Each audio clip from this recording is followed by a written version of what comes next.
Hi folks, Chad here from PlayStationer.net, bringing you the review of Zombie Studios' new game for the PlayStation 4, Daylight.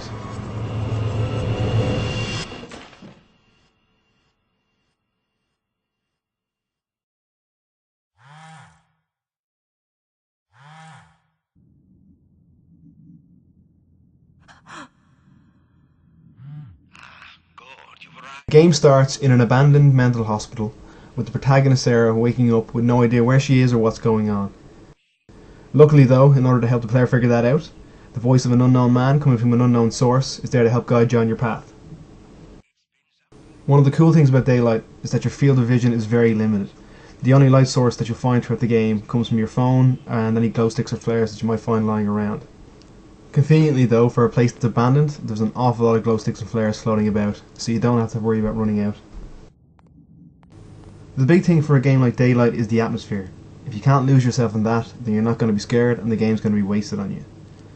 It's a very dark atmosphere, and that's echoed again by the poor light sources that you have.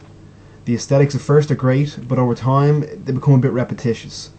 That said though, the environment is very creepy, both visually and auditorily. I mean, it's creepy enough stepping through the dark hallways, looking at the old furniture and medical equipment, but add that to the eerie theme music, or if that's not playing, when there's just silence and all you can hear is your own footsteps, it helps put you on edge. And then, to add to that just for shits and giggles, to make it a little scarier, you hear random screams every now and then, and occasionally Sarah actually speaks, which really emphasises how alone you are. And by alone, I mean you and the evil spirits that haunt the hospital who want to kill you. I know there's somebody here.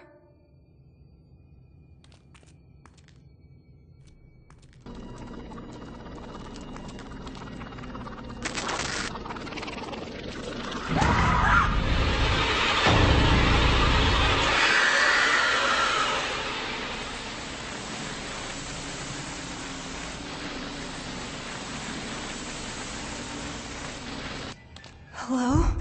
There's several sections to the game, some inside the hospital and some outside, and the breakup of landscape certainly helps with the monotony of it all, but they all require the same rinse and repeat style of gameplay. Find the relics, get the key, break the supernatural lock on the door that's stopping you from progressing. This is fine for the first while, but after a couple of sections when no new gameplay mechanics are introduced, it just all gets a bit tedious.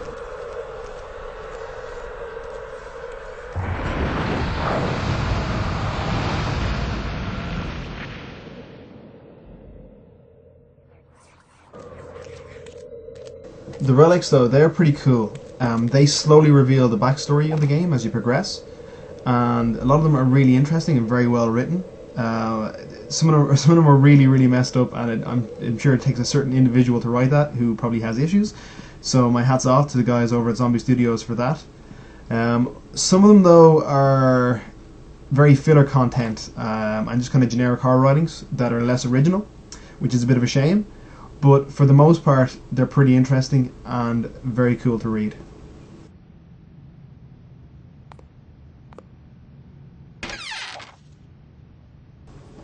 Two of the things that help break up the monotony of the relic collection are the flashes of insanity and the spirits that haunt the hospital.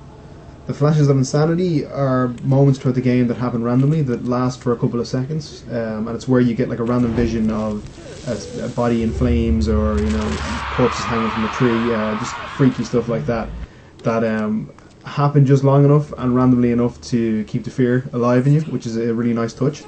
Spirits, on the other hand, they happen a lot more frequently, and their purpose is to scare you then kill you. You've got to use the flares to get rid of them. You generally know when they're coming, as the static on your phone will go off, and you usually get them screaming or something like that. Sometimes though you don't get that warning and they just randomly appear, and when that happens you will panic, you'll get flustered and you'll press the wrong directional button, you'll bring out a glow stick and then you'll die because glow sticks do nothing.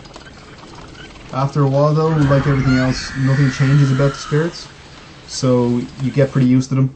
They don't get that fear factor on you as much as they used to, and you don't get flustered and bring out a glow stick, so they become very easy to deal with and the threat that they represent becomes very minimal. The last point I want to talk about, and probably what interested me most about Daylight, was the procedural level generation and the idea that everyone's game, or at least the layout of the levels, will be different. I tried this out by completing a section and then restarting the game and playing that section again. And it worked pretty well. It was cool to see the layout of the rooms, and the path that I had to take was completely different. The only thing that let it down was the fact that, particularly inside the hospital, the rooms all look very similar, so it's hard to tell the difference when you're kind of just focused on a limited field of vision and walking around.